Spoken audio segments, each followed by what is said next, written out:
8:16 de la mañana. Dejamos una pregunta en el bloque anterior bastante interesante acerca de el por qué adelantar unas elecciones presidenciales en el país, tomando en cuenta todas las condiciones que presentamos hoy en día. Fíjate lo que yo comencé diciendo en el segmento anterior. Aquí se olía a triunfalismo y no a triunfo.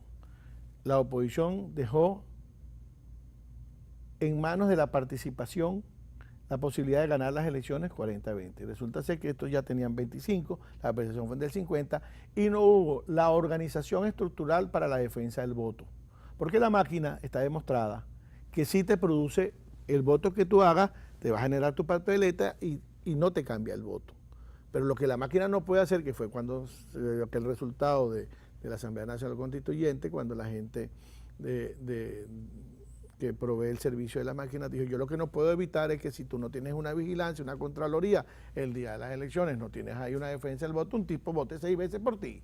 Entonces, cuando habían centros electorales que no se constituyeron a las 6 de la mañana, a las 7 de la mañana, cuando con testigos y cuando la oposición abandona los centros electorales, quien dice que el gobierno no tiene a toda una lista de personas que pueden votar por otros, porque además el gobierno sabe quiénes no han votado en las últimas elecciones, y una persona marca 2, 3, 4, 5, y ellos tienen ahí en las mesas electorales, los cuadernos, quiénes son a las personas que yo voy a firmar porque no están en el país, porque no han venido a votar, porque están muertos, manejan esa información, pues bueno, le ponemos de papaya, como dicen, al gobierno las posibilidades de que no hagan todas las trampas del mundo, pero que no está en la maquinita.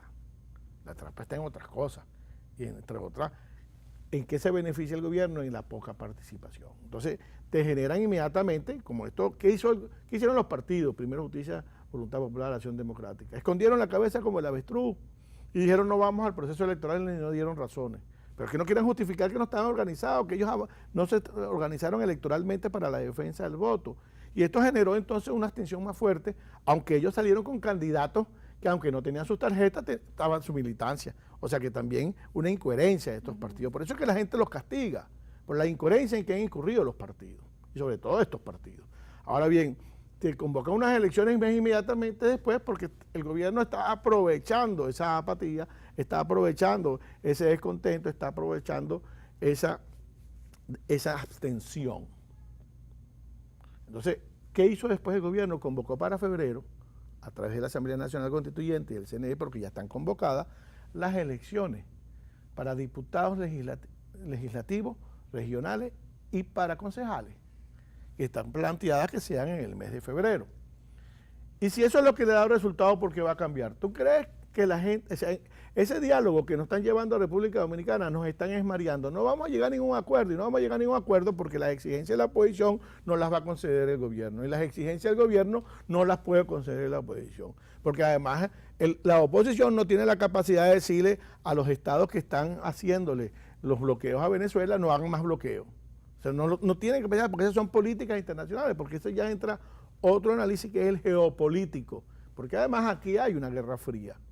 O sea, yo le invito a que la gente se acuerde de lo de la Guerra Fría, la gente más joven estudie lo que fue la Guerra Fría, ¿ok? Y entienda que en Venezuela hay una Guerra Fría con la diferencia de que en aquel tiempo, que fue en el este de Europa, era la OTAN y los Estados Unidos frente a Rusia, pero es que ahora tenemos a Cuba como operador, pero tenemos a Irán, tenemos a China y tenemos a Rusia, porque geopolíticamente hay un interés muy grande sobre Venezuela. Entonces, esos son otros factores que no lo vamos a analizar ahorita, pero que tienen que ver con esto. Entonces, que frente a esa abstención, ¿qué es lo que le interesa seguir el gobierno?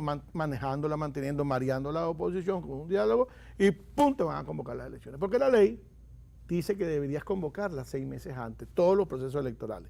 Pero como la Asamblea Nacional Constituyente, Supra, acaba con todo. Entonces, los muchachos que han dirigido hasta ahora la oposición, lamentablemente, no tienen la experiencia para asumir esta responsabilidad. ¿Por qué? Porque el gobierno no está jugando carrito. Y ya acabo de decir que está planteado la posibilidad que esa Asamblea Nacional sea disuelta y convocada a una elección presidencial con esa Asamblea Nacional. Porque tiene sentido, el presidente que quiere ser electo, si ellos consideran que pueden ganar, no quieren ser electos con esa Asamblea Nacional. ¿Y cómo se podría manejar la situación en caso de que gane un candidato opositor Manteniendo la Asamblea Nacional y la Asamblea Nacional ahí voy. Constituyente. ¿Qué va a pasar en el país? El presidente tiene, que salga electo, también va a tener que jugar con un Parlamento Nacional que, aunque sea opositor, es un problema interno de lo que hemos vivido, que son las apetencias de los partidos. O sea, que en cierta manera ese es otro trabajo que habría que hacer, pero tendría que ver qué va a resolver con la Asamblea Nacional Constituyente, que además no tiene tiempo de expiración. Ese es el otro problema, por eso digo que es estructural, para lo cual un empresario no tiene capacidad de resolver eso, sino tiene que ser un estadista. ¿Ok? Y estadistas tenemos en Venezuela. Por lo menos algunos pocos quedan, pero hay unos muy conocidos que pudieran perfectamente ayudar a resolver este asunto para sacar al país adelante, porque es que además el estadista es el que va a tomar todas esas medidas necesarias que hay que tomar, que uno que aspire a la reelección no la tomaría, porque estamos hablando de que esto sería un régimen de transición entre un gobierno dictatorial como el que tenemos, que es moderno, que no es como los anteriores que han señalado la historia, y un régimen realmente democrático.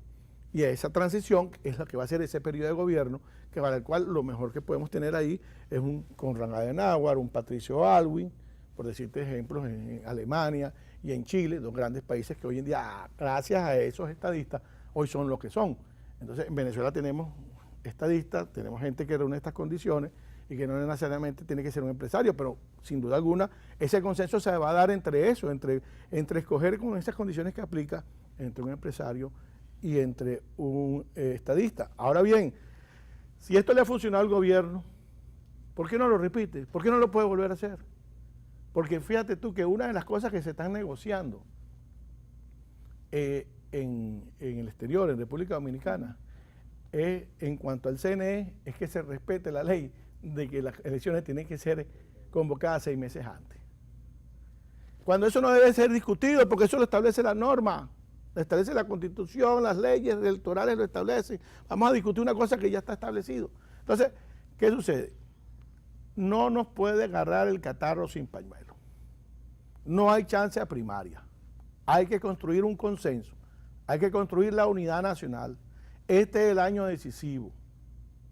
Vamos a invitar a Punto de Encuentro por la Unidad Nacional, que es un movimiento que va a salir pronto en Carabobo, a lo mejor la semana que viene se anuncia, en el cual queremos realmente construir un programa de gobierno para esa unidad nacional, para ese desarrollo, para que tú no te tengas que ir, para que ellos no se tengan que ir, para que nuestros hijos no se vayan, para que todos podamos tener medicina, para que todos podamos tener asistencia pública, para que todos podamos a una buena educación, para que todos podamos resolver nuestros problemas económicos, sociales, políticos, institucionales, pero sobre todo podamos resolver el gran problema moral que Venezuela está padeciendo. Muchísimas gracias por acompañarnos. Gracias por la información bastante importante, sobre todo con lo que son las principales preguntas que tiene nuestra audiencia hoy en día y todo el país, estoy segura.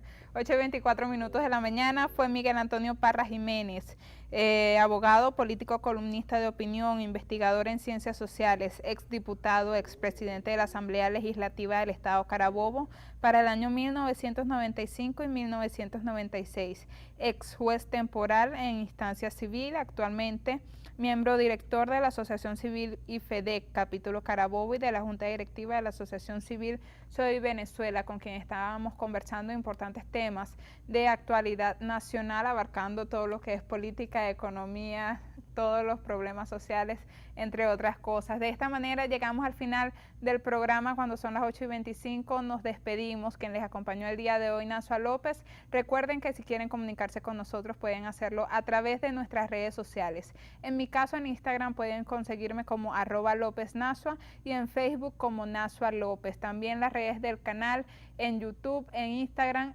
como Ecovisión TV. De esta manera llegamos al final. La invitación es para que continúen con nosotros en nuestra programación por Ecovisión y mañana a partir de las 7:30 con las informaciones más importantes en la lectura de los titulares del Primer Café. Chao.